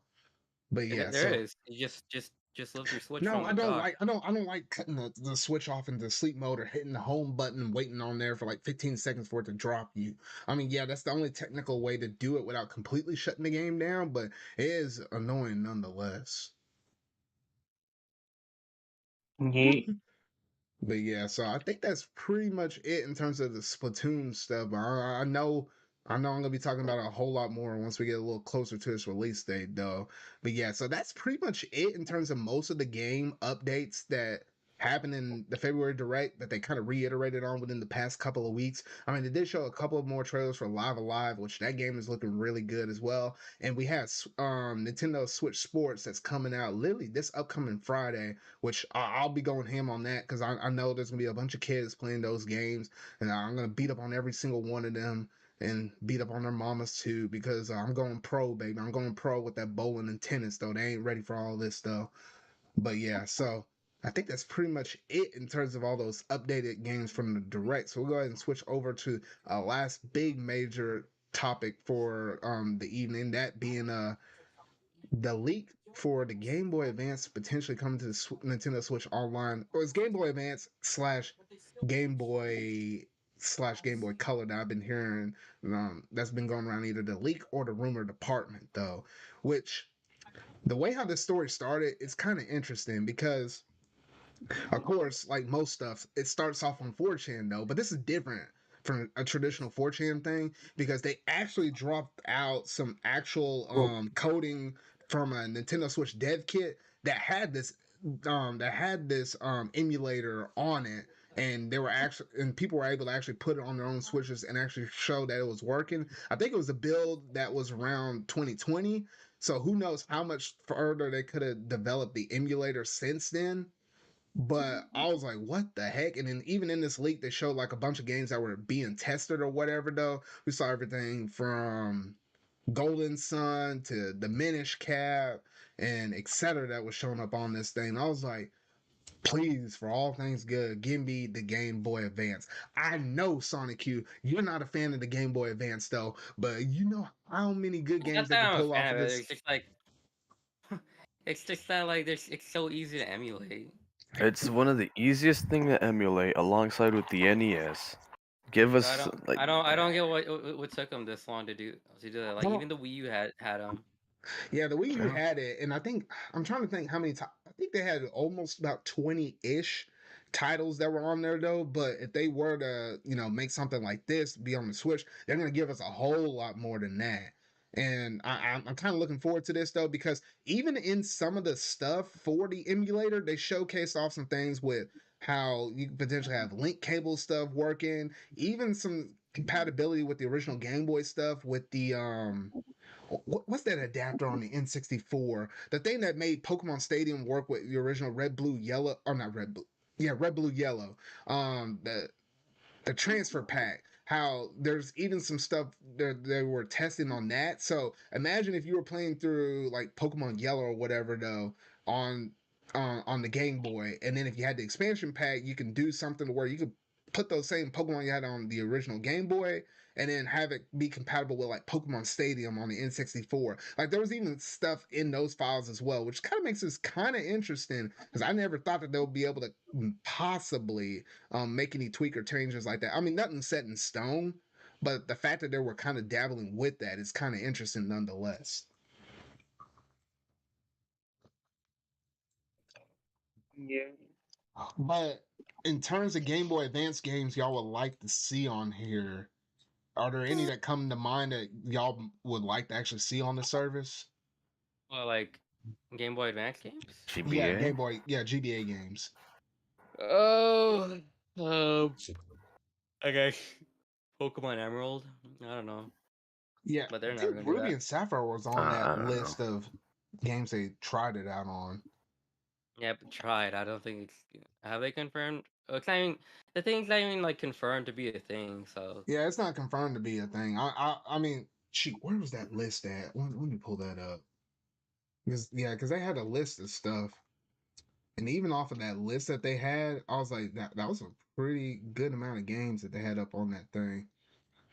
I think I got it right over here. Okay, yeah. So they had Astro Boy, Castlevania, Aria of Sorrow, Castlevania, Circle of the Moon, Fire Emblem, Sacred Stones, and the original Fire I know Emblem. you're happy for that. Yeah. I mean, I have Sacred Stones, like the actual physical cartridge for that, but I don't have the cartridge for the original Fire Emblem 7, the one that had Lyn up in it. They have F-Zero, which I was talking to you about that, Haxx, with the F-Zero games. Game & Watch, both the Golden Suns up on there, Harvest Moon, Kingdom Hearts Chain of Memories, Kirby the Ew. Amazing Mirror, Mario Golf, Mario Party, Mario Tennis, Mario vs. Donkey Kong, the Mega Man Battle Network. Wait, I know wait, they don't have Mario and Luigi games? no Mario and Luigi. Yeah, no, yeah, that was on the list too. I think Mario and Luigi. Okay. Yeah, Mario and Luigi Superstar. Yeah, that was on there because that was even on the original Wii U Virtual Console, which I actually bought it off of there and played that one as well. Um, I said the Mega Man Battle Networks, Mega Man 03, Metroid Fusion, and Metroid Zero Mission, so we can get some more Metroid love out Wait, they have there. Mega Man Zero? Mega Man 03. That was on the That's little list. weird, because, like, there's already a Zero collection. You get, like, all of the Zero games and more. Yeah. What else was on here? Pokemon Mystery Dungeon, Red Rescue Team, Pokemon Pinball, Ruby Sapphire, Super Mario Advance 4, Super Mario Bros. 3. I think that might also have the e-reader levels, which was kind of exclusive to that. So that would be nice if they can keep that up in there. Wario Land 4, WarioWare itself, Yoshi's Island, and The Legend of Zelda Minish Cap. That was just some of the games. I skipped over a few of them, but those were like the most notable titles I saw right off that list that were like kind of screaming at us though. So yeah, so some pretty good lists. Oh, and I think I said the original Mario Brothers, the ones with like Mario and Luigi running through the pipes. But yeah, so that was some pretty good ones. That doesn't even kind of get into the games. I don't know if they technically would do some of those because there was like Wait, GBA games that wait, technically had the SNES. original Mario Brothers? Yeah, the Like, original Mario Brothers. that would be. Wouldn't those be like in the Mario Advance titles, right? If I remember correctly. I don't know. I remember seeing like the Mario Advance games had like both whatever game that it came with and then Mario Bros. Hmm. Swing your arms side to side. Yeah, I think it might. I just can't remember off the top of my head though. But yeah, so I think if Joe? they were, did he die over Did there you or hear that, something? Jart? Oh, I said No, like, I heard him, like, eat food. The And it's like, Minecraft. that was, like, really fucking loud. yeah, it's just like a Probably. or something. I don't know. But I think in terms of how they might release this stuff, if they were to release it in some way, I think Game Boy Advance, they will throw that on the expansion pack tier, and then original Game Boy / Game Boy Color, I'm pretty sure that will go to the basic tier. If they were gonna try to fit it into the service, I'm pretty sure that's probably the way they'll go about it. Eh. Bruh. It should be, like, an in-between service, you know? In between, bro, the in between service is going to be the expansion pack tier. Whenever they start introducing, if they ever do, which I kind of highly doubt, but let's just play the realm of ifs. If they start putting games like GameCube or Wii, especially GameCube, because that's really I don't never think they been should do released, that could have been a higher tier, and then technically the expansion pack would have been the middle tier. Who knows? I think they should do DS games. Now, I would love to see Yeah, DS games done too, but it's like, how the heck would you kind I'd of pull that actually mess pay off? for DS games over GBA. Well, like, you have, like, 4 triggers on your, like, controllers, right? You can just press one of the triggers and just it No, brings up, like, the I'm thinking about more so with the touchscreen stuff because Well, technically with the doesn't the Wii Switch U, have a touchscreen? it has a touchscreen, but I guess technically the screen for what would be the top screen and the bottom screen, they'll be like shrink and minimize in weird proportions or something like that. And then Or I guess you could just rotate your Switch and then have it be vertical. if you do that, then technically you need a stand to Yeah, but, put like, that mess the on issue because is then you that, have like, to use the it takes controllers or there's no whatever. the issue is that there's no, like, widescreen. Like, you wouldn't be able to get widescreen like the DS. Yeah. So yeah, so it's just weird. It worked out naturally better for DS games on the Wii U because you had 2 screens. But then when it comes to the Switch, you're mainly using one.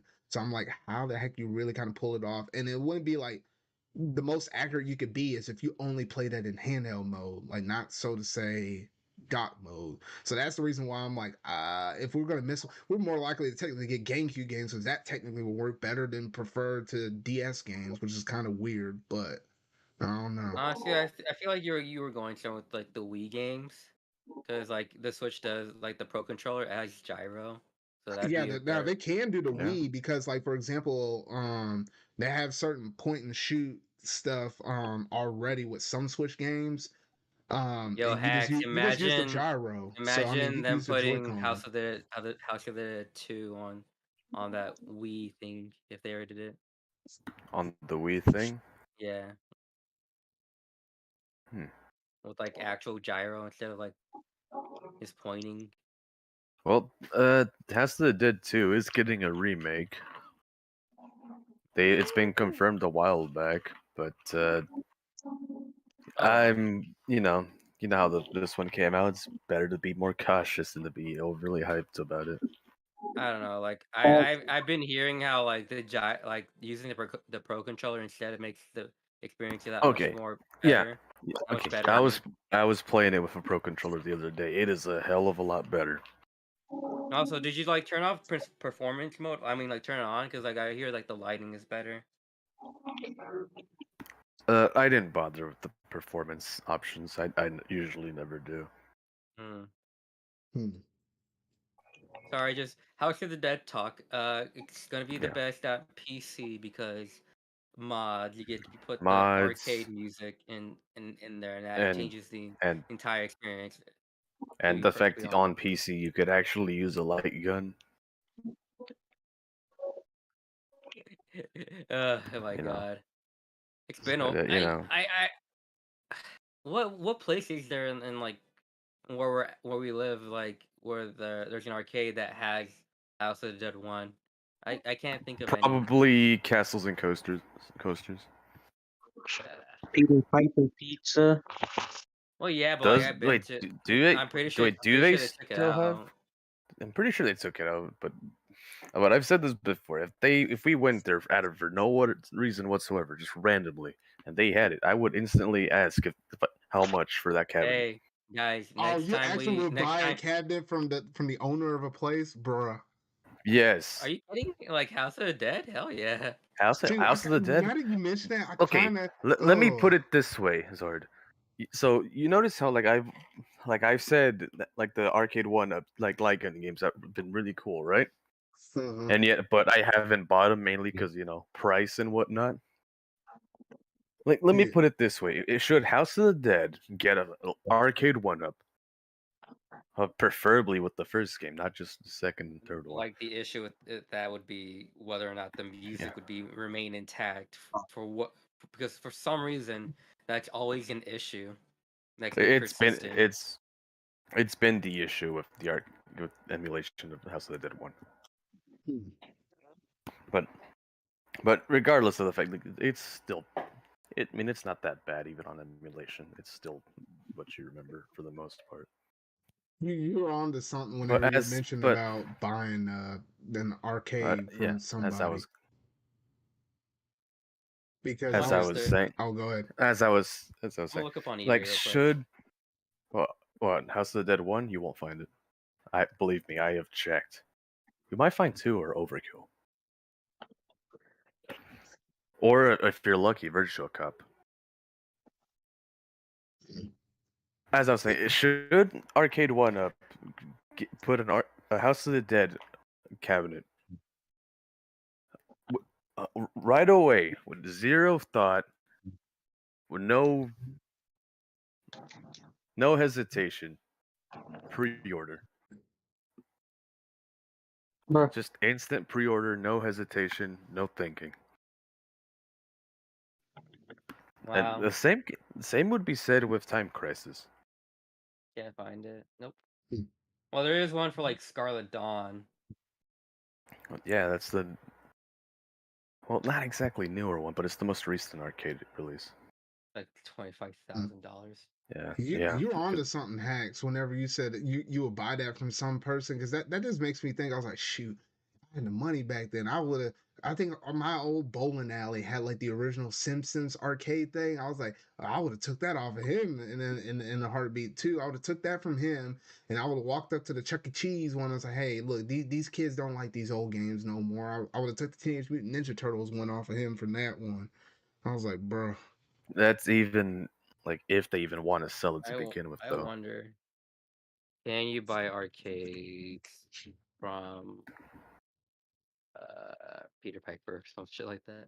Arcades. Yeah, I don't know. Maybe if Hmm. you asked how much they would be willing to part with that cabinet, you would give them the money, perhaps. Or maybe if the bit they're getting rid of it, and you want to know how much they take for it. You know what? Because that kind of reminds me. I used to have I don't know if it's still there or not. I had like a local area that had like a bunch of retro arcade cabinets or whatever though. Like I think you spent like it might have been $5 at max, and then you were able to have access to playing all these old traditional arcade games for really like almost the whole entire day. I don't even know if that place is still over there or not. But if they were, we could have bargained with them to buy some of that old stuff. Oh, Like there they he even goes. had like the original arcade for like Wreck-It Ralph, which I didn't even think that was an actual game until I walked up in there. I was like, wait, what the heck?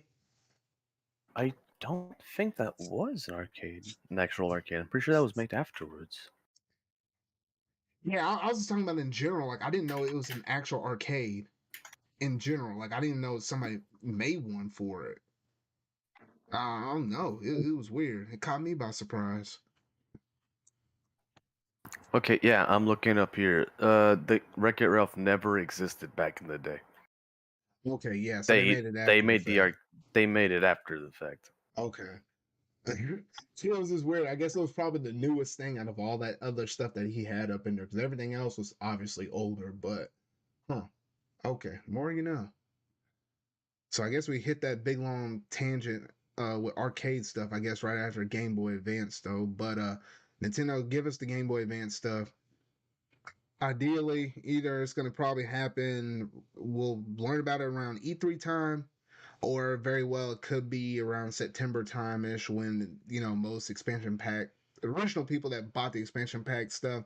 It'll be about time to renew, and it'll be ideally the right time to introduce a brand new system or whatever though. But yeah, I mean they could pull on GB, like there's gonna be no shortage of games in terms of the Game Boy Advance stuff. So I'll love to personally see that come over there though. But yeah, that's pretty much gonna do it in terms of all the gaming news that have happened lately within the past couple of weeks. So we'll go ahead and transition over to the next part of the show. That being so about that show.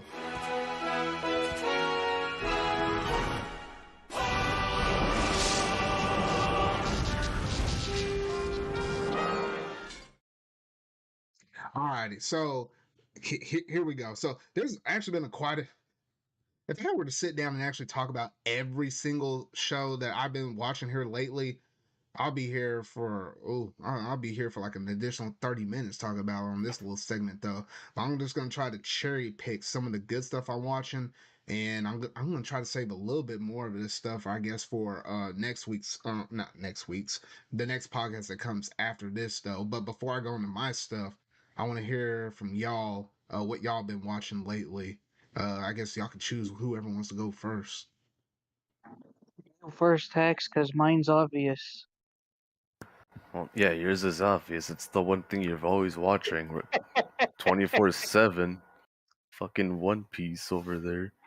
Oh yeah, Bruh. dude. I don't know. I haven't really been watching that many things lately. Like other than like the new Shield Hero stuff, I haven't really been watching anything. Oh, so you have been watching that show. Yes. See, I've been holding back on that one because, at least for me, I was a big component of the dub, and I know Chris over there in the other server that the other dude we talked to. I think he primarily watched the show in dub as well though. So I'm just waiting for that show to get dubbed. I think it's like literally one of the last animes I think I wanted to try that is dubbed, and then I'll go ahead and officially start that series off. But yeah, that's what I'm personally waiting on though. But you've been enjoying it so far. Are y'all on 3 episodes now? 3 episodes. Okay. It's going a bit slow, to be honest, if you ask me. But other than that, Hmm.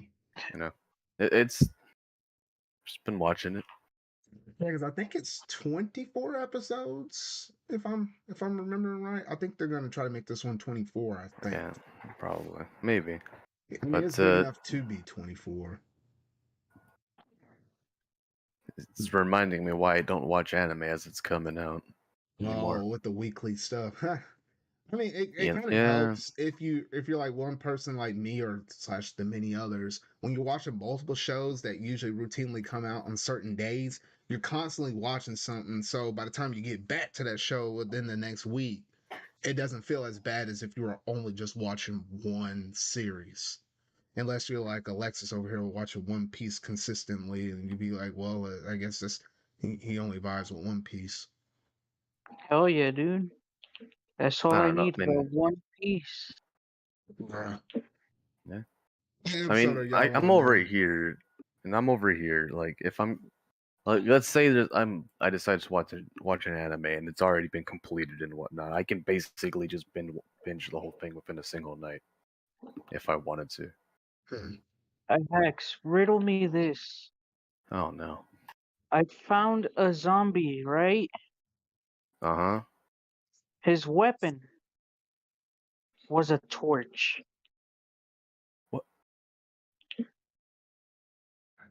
Uh, Okay then. I don't even know where the hell he got a torch from. I don't know. mm-hmm. So yeah, so I guess you've been watching that, and then I guess Alexis, you've been watching a bunch of One Piece. Yeah. So in terms of me, I've been watching a crap ton of anime like for the past week. Like Crunchyroll's been dropping stuff out literally almost every single day. If I pull up my list here right now, I'm trying to look at my watch list history and see how many I'm actually watching right now. I think the last Attack on Titan episode comes out. It came out today for the dub, so I gotta watch that right before I go to bed today though. But outside of that, I think I have like I think I'm watching okay, it's like 4, 8, 12, 13, 14 minus 2 because they're already airing right now. So yes, I think 12 different anime I've been adding to the list for like the past week. 12. I feel like there's still something else I meant. Oh yeah, like a couple of cuckoos or something like that. It's like a romantic comedy or whatever though. It's supposed to be I think the sub just came out for it today, if I'm not mistaken. No, not today. It might have came out yesterday. Today or yesterday, I don't know. But we gotta wait a little bit longer to get the dub because usually the dub happens whenever the sub is on episode 2 or most likely episode 3, where it's like a 2 week gap or whatever though. But I probably in the next episode, I'll probably after I watch like 2 or 3 episodes of all these animes, I actually will sit down and actually talk about most of the stuff I've been watching though. But the one thing I did want to talk about and give point of emphasis for the thing I've been watching here lately is Spy Family. That's been blowing up a lot on Twitter here lately and just social media in general. And I can see why. Wait, Because is it actually called Spy Family or is it Spy X Family? I mean, it's tech or the wording for it, Spy X Family. I don't know if it's like supposed to be a crossover between Spy Family. I just say it as Spy Family, even though there's the Isn't X in between. I don't know. It's the same shit like with Hunter. People call it Hunter X Hunter or Hunter Hunter. Yeah, I don't. yeah, I don't same thing. I call that one Hunter Hunter. I don't say Hunter X Hunter. I have watched it, but I've always just called it Hunter X Hunter. Fine. yeah. Yeah, so I guess it's like I mean, the X is there. I'm pretty sure it has to be part of the titles in one way or another. yeah, it's just weird. I guess it just sounds weird sometimes. I guess if you say the X in there, I don't know. But anyway, that show is phenomenal. I was like, at first, I was like, how the heck are you gonna blend what would be considered as the father, who's the spy, the primary main protagonist of the series, with a little kid that has telepathy who can read people's minds, and then have the mama being an assassin. I was like, how the heck does this all mix and actually flow well? it just surprisingly works with a little bit of comedy they have up in there, with a little bit of action elements they also do as well, and just the vibe that it kind of give off of each other. It's just weird. It's like the basic premise of this is, I guess there was like a little bit of like a almost a potential war that could break out, but the spot dude being a spy is trying to prevent it. But he has to do like some kind of special operation where he has to kind of get in close with some people. So so his mission basically says, "Hey, I need you need to adopt a child, right? You need to adopt a child and get this child into this school, so that way you can kind of get close to the people that are in that school." So literally, he gets the child from an orphanage or whatever, like shady orphanage though. But the girl, sweet as all can be, and has the telepathy powers or whatever though. So it's like she knew a lot of the stuff that what the dude was thinking half the time, and she was like, "Man, Papa's a bad liar."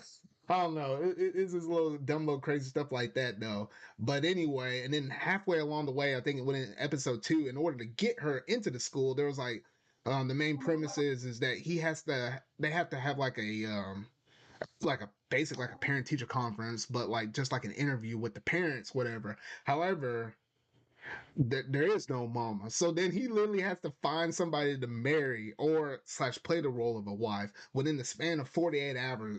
48 hours, which that's what the episode 2 was primarily about.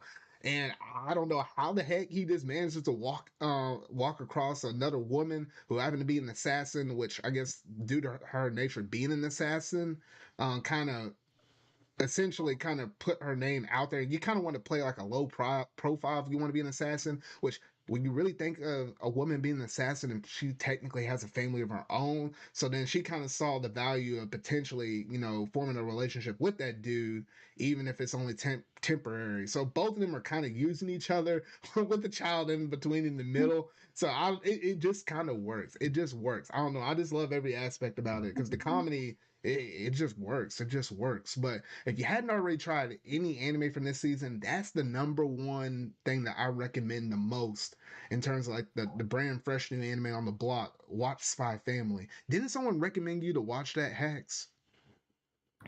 Yes, and I still have yet to watch it. Yeah, because right now, if you're gonna watch the sub's at 3 episodes, the dub is at 2 episodes. So if you want to apply that 3 episode rule, you can kind of go ahead and do it now because the episode did come out today, or a new one came out today. Or not today, yesterday. My goodness, I'm getting Saturday and Sunday confused. My gosh, but yeah, it came out yesterday, so I highly recommend. So now you got 2 people trying to get you to watch it. Haxx 2 people, and if Alexis will I watch object. anything other than One Piece, I tell him to try that one too because it's genuinely pretty I good. I don't think you will. No, I'm not. I already told Sylveon I wasn't. All right. But yeah, I know Sylveon's a big component of this one too. He's loving this series as well as me and a lot of other people online know. But yeah, so that's the one anime I did want to go ahead and give my thoughts on it now. The next podcast episode, I'll talk about all the other shows I've been watching and selecting my choice cuts out of all of those ones. Because I think the other big ones I knew I kind of wanted to see was Love is War, Ultra Romantic, Date Alive 4, as well as Shield Hero. Those were like my big 3 that I already knew that had previous seasons that I was excited to see. And so far, only Love is War and Date Alive had the dub just drop on it. Hopefully, by the time the next podcast episode comes out, the Shield Hero dub will be out. I mean, fingers crossed on that though. But yeah, so that's basically all the stuff I've been watching though. But yeah, so that's basically gonna do it in terms of that segment though. So we'll go ahead and jump over to one of the last few segments of the night, that being what you've been playing.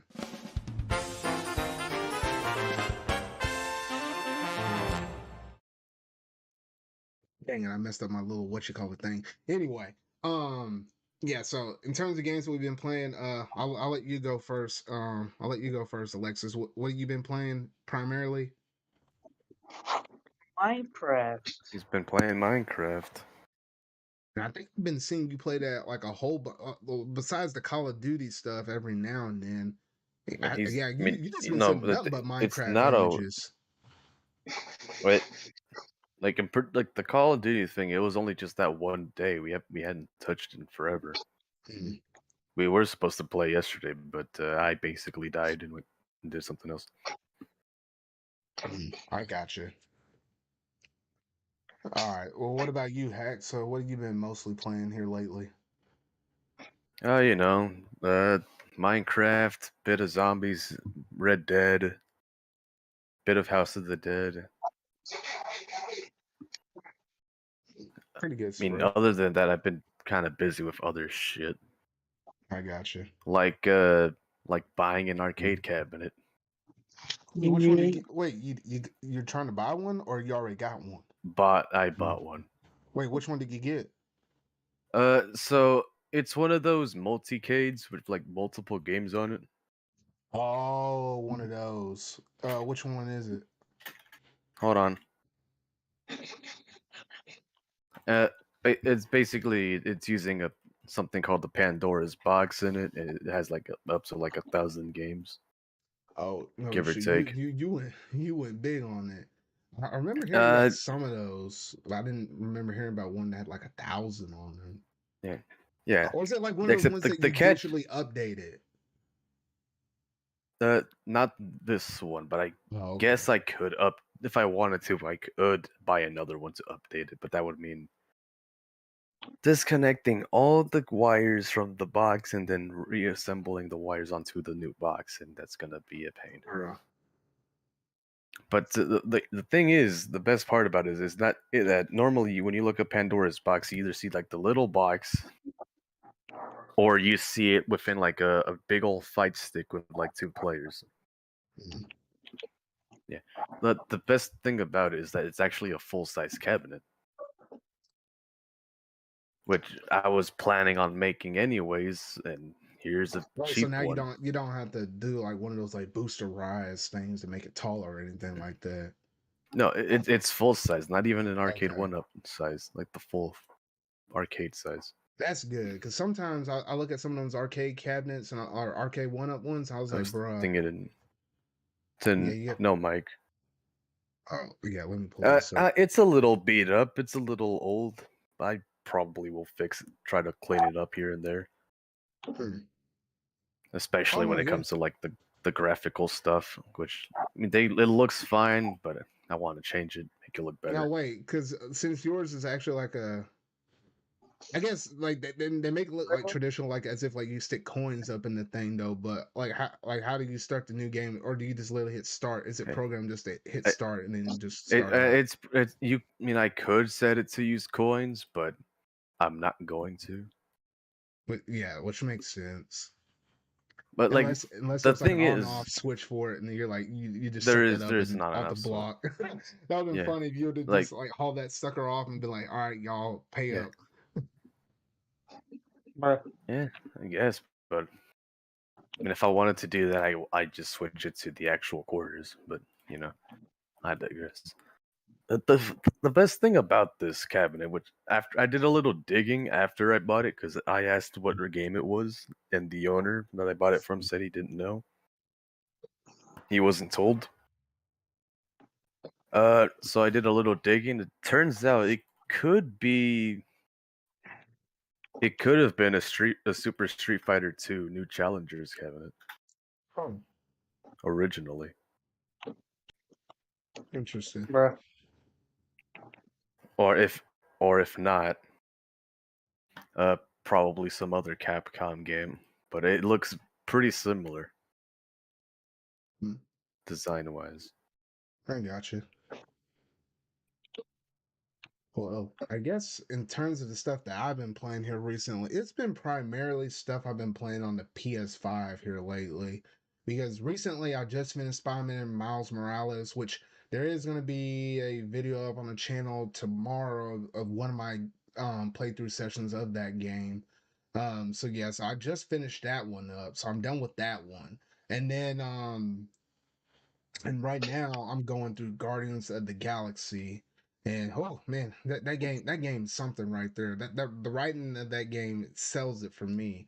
I've been enjoying the heck out of that one. Like lately, like the first few hours I think I was playing through that game, it was hard for me not to smile. Like I was almost smiling the whole entire time while I was playing it. Just the way how they kind of rub off of each other's in terms of the characters and stuff. At first, I thought I was gonna find it a little bit jarring, considering like Star-Lord looks different compared to like his MCU counterpart, as well as Gamora. Drax was in the middle. Like he didn't take too long to warm up to. He almost kind of looked the same-ish. And then obviously Groot and Rocket kind of look like basically the same, and they almost basically sound the same. Like with Rocket, whoever was the voice actor for Rocket, the way how they did his voice, I was like, bro, that was a really good impersonation of it. Like it's not that far off at all.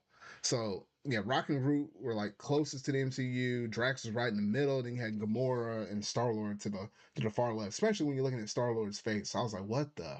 But it just took a little while to kind of get used to him though. But I've been enjoying that one. I think about 10ish or so hours into that one right now. So not too much further to go because I think I heard from, or at least what I saw on the internet, I think it takes about roughly about 20 or so hours, I think, in order to beat the game. Because this is primarily like you just running through a story mode. There's not like stuff to do off to the side really that much. So yeah, I've been enjoying that. And then other than that, on the side, I've been playing a little bit of Splatoon with Bronto, Splatoon 2 with Bronto, and that's about it in terms of most of the gaming stuff I did. I can't remember if I said this or not in the last episode, but I did finish Kingdom Hearts Birth by Sleep and Recoded. So I'm done with those two games. So whenever I'm done with Guardians of the Galaxy, I think the next one I'm gonna do on my list would be Dream Drop Distance, and I'll follow that one up with the movie before I might switch over to Ghost of Tsushima. At least that's the PlayStation plan for most of the stuff I'm gonna play. With the exception of Switch Sports that comes out this Friday. And with it being like a casual game, I don't have to invest like a ton of time up in it. But it's like the times I do play, I'm just gonna go hard on that tennis and bowling though. But yeah, that's what I've been up to. I've been playing though. So yeah, so some pretty good stuff though. But other than that, that basically does it in terms of everything I had to talk about here within this latest episode of my ZardCast podcast. Oh my gosh, I don't know what. Oh shoot. Man, I made a weird noise. I don't know what the heck that was. Anyway, that's basically gonna do it for my Zarcast episode 31 though. So as always, I like to thank y'all for joining in with me. I know Sanikyu had to bounce early, but at least he got to manage to sit through and talk with most of the stuff through the gaming news though. But you will be able to find all of his stuff down in the description box down below though. But what about you, Alexis? Tell the fine people where they can find you at. Nowhere. And when nowhere, he means on Twitter, which I'll put that links down below as well. And then what about you, Haxx? I mean, there's really no point in trying to find me on Twitter or YouTube. I rarely post anything there to begin with. Like if anything, I'm usually just there on Twitter, either in the chat or just liking random stuff. But I mean, it's there on Twitter, YouTube, if you even want to bother. I would recommend you can't it. say that. You were talking, you were living it up on Twitter, talking about the House of the Dead stuff the second that sucker launched. Oh yeah, dude. When was this? Well, I don't know, man. I thought I saw you on Twitter, no, man. when was this? I was in a Discord VC playing House of the Dead and feeling disappointed. I said talking it up. I didn't say talking up whether it was good or bad. I don't think I even talked about House of the Dead remake on Twitter. All right. Well, I try. I've mainly been, when it comes to House of the Dead, I've mainly just been liking and retweeting stuff. Because it's one of my favorite series, and it's only right for me to be a bit disappointed how it is on Switch. Well, shoot, I was hoping those. But it's gonna be better on PC. I'll guarantee you. I guarantee you, it will be better on PC because if it ends up being slightly better, via like official release, you know for a fact modders are gonna come through. Yeah. All right. And I guess in terms of my stuff, you can always find that down in the description box down below as well, though. But that's basically going to do it in terms of my ZardCast podcast episode 31. So, like always, if you wind up liking this video, make sure to go ahead and hit that like button, go ahead and hit that subscribe button and that bell to stay up to date on all things video game related I feel like talking about and discussing, as well as pop culture and Marvel stuff whenever we get it. If you happen to be one of our fine viewers that might be listening to this on our podcast servers, whether that be Google, Apple, or even Spotify Music, make sure to go ahead and hit the like and go ahead and share that podcast around. We're just a few guys talking about video games, some pop culture stuff here and there, though. But yeah, we like to have a good time up on here, though. But that's gonna basically do it for this one episode, though. So until next time with my ZardCast episode 32, I'll see y'all later.